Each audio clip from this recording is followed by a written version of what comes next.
What's going on, y'all? It's your boy Ja, bringing y'all back another video. I appreciate y'all clicking on this one, man. As y'all can tell by the title, we're gonna be doing a day in the life, blue collar edition. For one, I want to say I appreciate all the love y'all been giving me on these videos. Y'all have been showing a lot of support, getting a lot of subs, a lot of views, so I appreciate that, man. Basically, if y'all watched my last video, I was trucking, and if you guys have watched the duration of that, I was basically saying I'm waiting on the union to call me. Long story short, the union called me, so now I'm working as an electrical lineman. I'm not a lineman. I'm at the bottom of the barrel, but with everything in life, you start at the bottom. You gotta learn how to crawl before you walk. So right now I'm a groundman. I work out of state, 23 years old. So basically I'm just gonna be showing you guys the day in the life of somebody who did not go to college, graduated high school, and got into trade school. But real quick, if you guys are working in the cold, man, I just want to shout these guys out, bro. It's called Real Tree. They do compression bottoms and compression tops, bro. They're real thick. I don't know if you guys have ever worn compression, but a lot of them are thin. But these ones are thick and stick to your skin, so it'll keep the heat insulated. But if you guys are new, make sure you hit that like button, comment down below, hit that sub, and post notification bell if you guys want more videos like this. And I will see y'all when we get our day started, man. Not gonna lie, if you guys are interested in getting into this type of work, just want to let you know it's a lot of traveling. If you're a young man like me, you got a family, you're obviously away from home for 2-3 weeks at a time. And when you do get a day off, you only got like 3 or 4 day break and you gotta go right back. I just want to let y'all know that even though we make good money, it is a sacrifice. Sometimes the sacrifice ain't worth the money. All right, so right now we are at the material yard. As you can tell, these are all crane trucks. You usually got bucket trucks as well.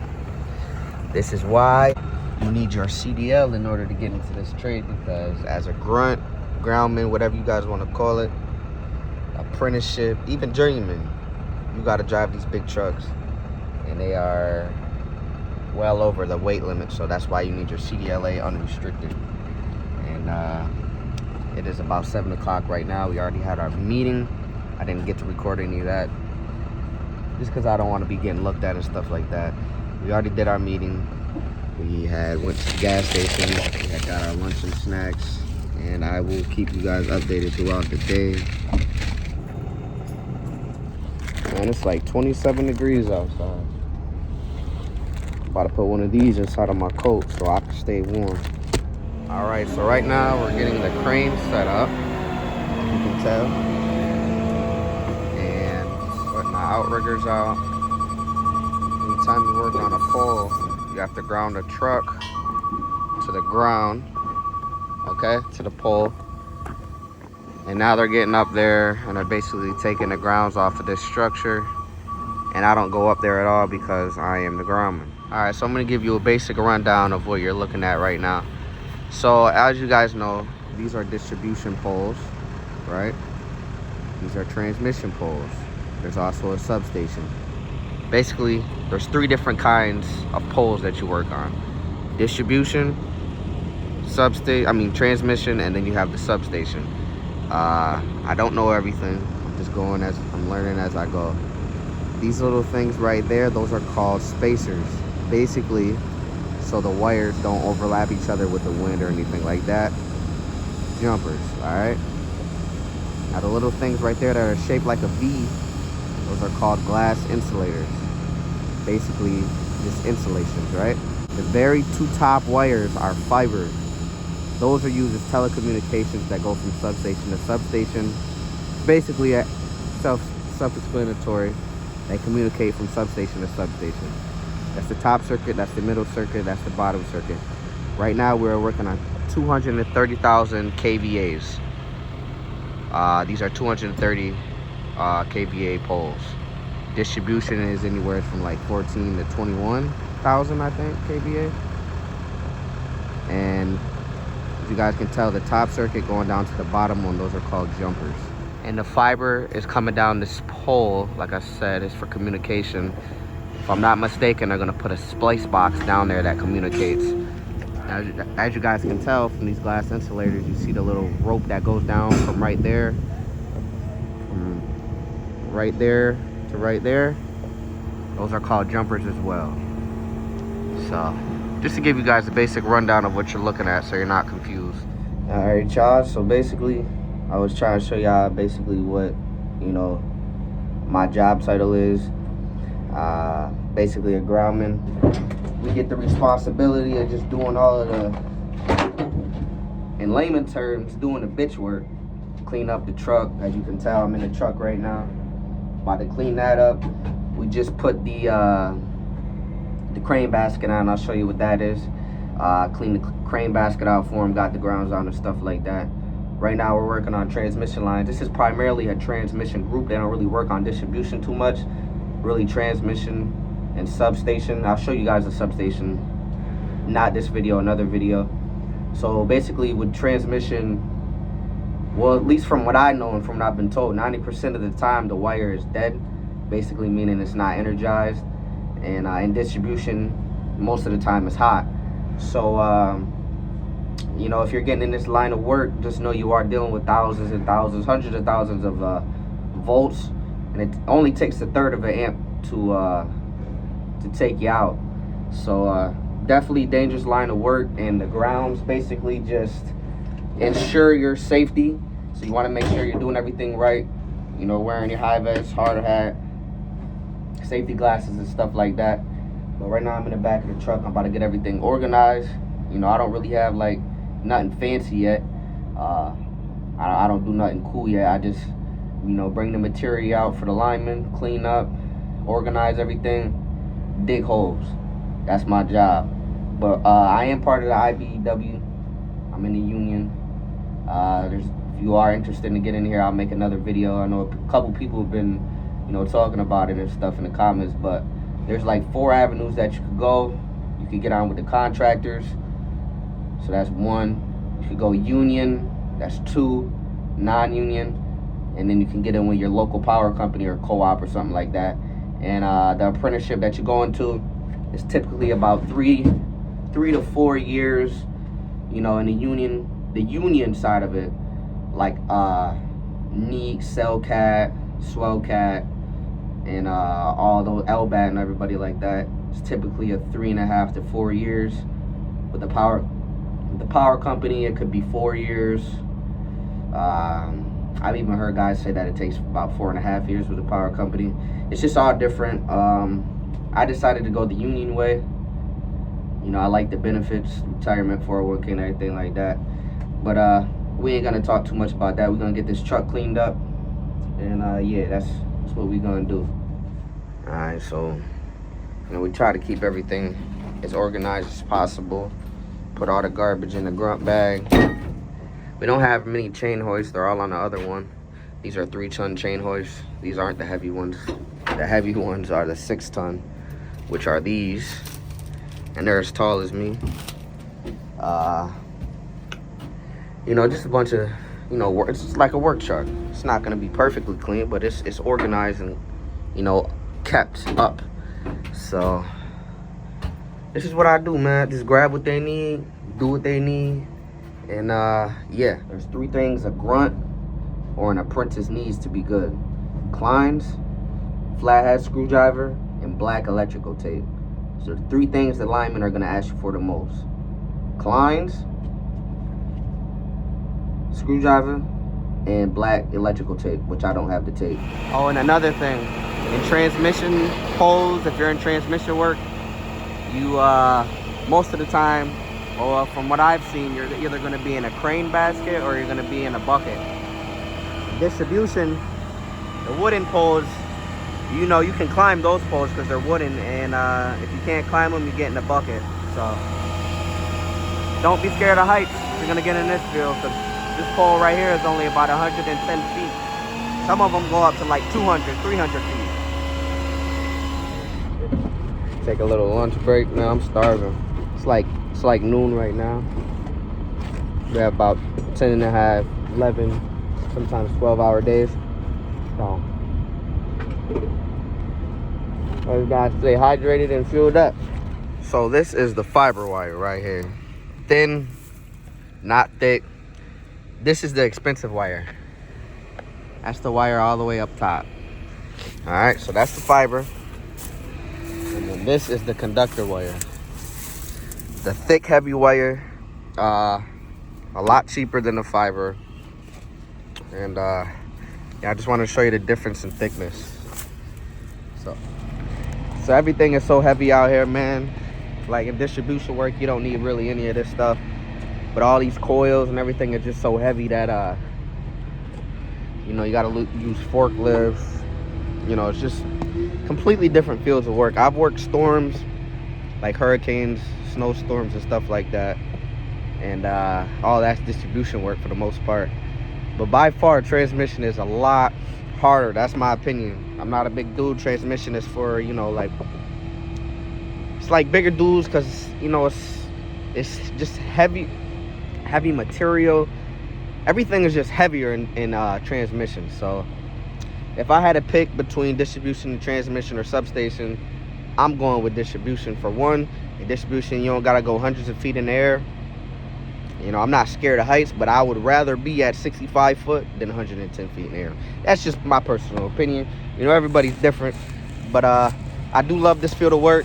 I wasn't happy as driving trucks. I'm happy doing this. I'm making great money, more money than I ever have in my life.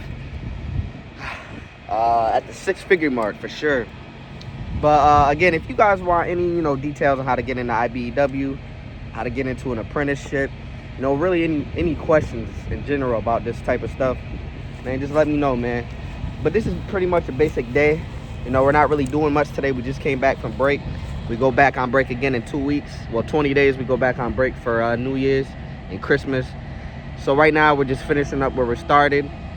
We're not pulling any wire today. We're not sagging any wire. We're not taking apart any poles. We're not putting any poles in today.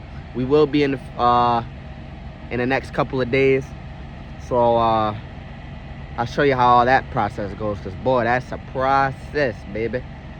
But yeah, man.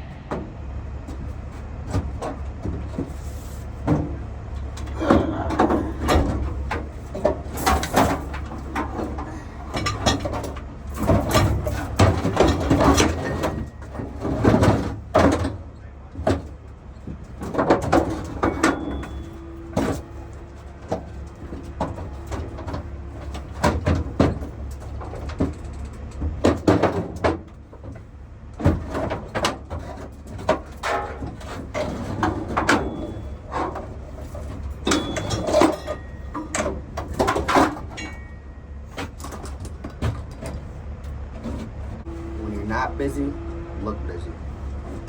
And again, in your free time, you ain't got nothing to do, clean up, practice on knots. It's the most important thing you gotta know as a grunt too, is how to tie a knot. Like a bowline.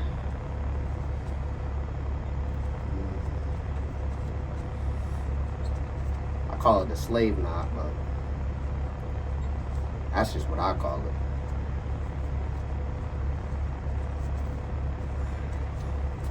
Bowline. That's to bring the wire up.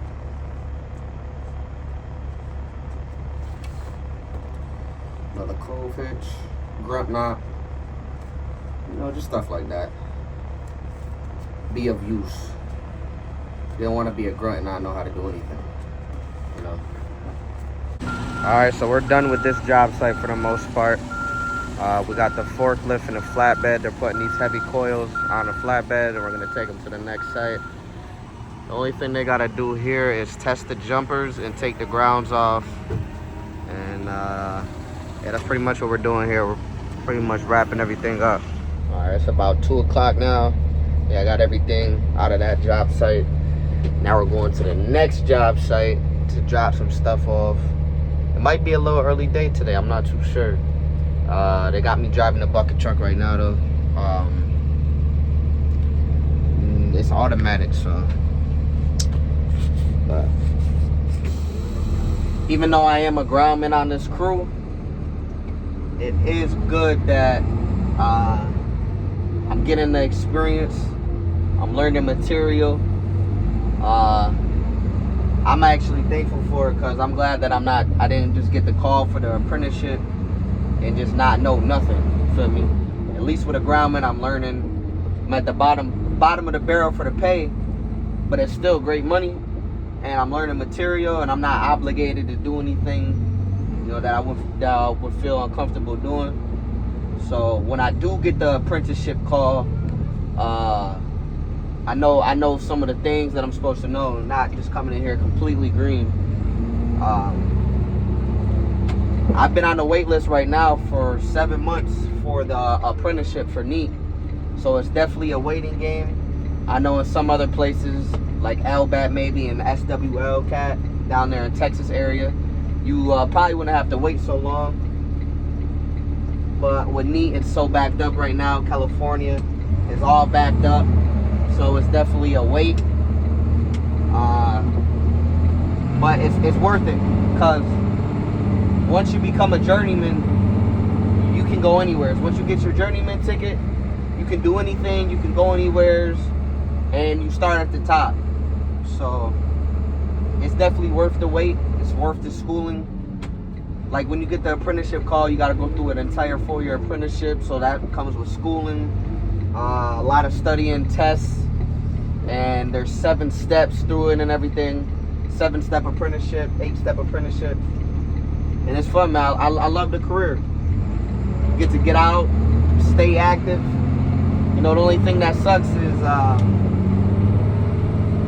you know, you work in 20-degree weather, you work in 100-degree weather, you work in 12, 13, 14-hour shifts at times on storm work. You work 16 hours a day. It's definitely, you know, not easy money, but it's great money. So, but right now, my foreman said he thinks we're just dropping these bucket trucks and crane off at this next spot, and then we might be done for the day. Like I said, it's 2 o'clock now. By the time we get over there, it'll be about 2:30. We'll come back to the yard, it'll be around 3, and then that right there is almost a 10-hour day. So I wouldn't be too mad if we got out early. Yeah, man. Alright, just got out of work. Thankfully, the family was able to come down for these 2 weeks with me, so I'm not alone. Got some Mexican food, man. Looks pretty good. She wanted to go to Chipotle, but I decided to come here, put her onto this. She's never been here, so we gonna see how she likes it. Alright, she's making hers all fancy. I just put mine on there and ate it. He told me this was better than Chipotle, and I've been watching TikToks of Chipotle mukbangs. She literally, all day. yo, I was at work today, and she was literally sending me mukbangs all day. So let's see. He said this is better. Big ass bite. And then she's trying to cover her mouth like she's a lady, like she ain't just take a man bite.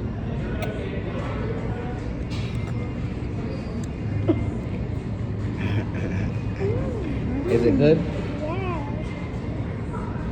It is good, but it's just not Chipotle, but it's good.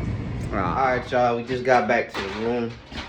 About to hop in the shower, play the game, watch a movie, go to sleep. I'm gonna finish my Cafe Rio. If y'all new, make sure y'all hit that like button. If y'all enjoyed this video, make sure y'all hit that like button, comment, and subscribe for more content like this. We'll see y'all next time.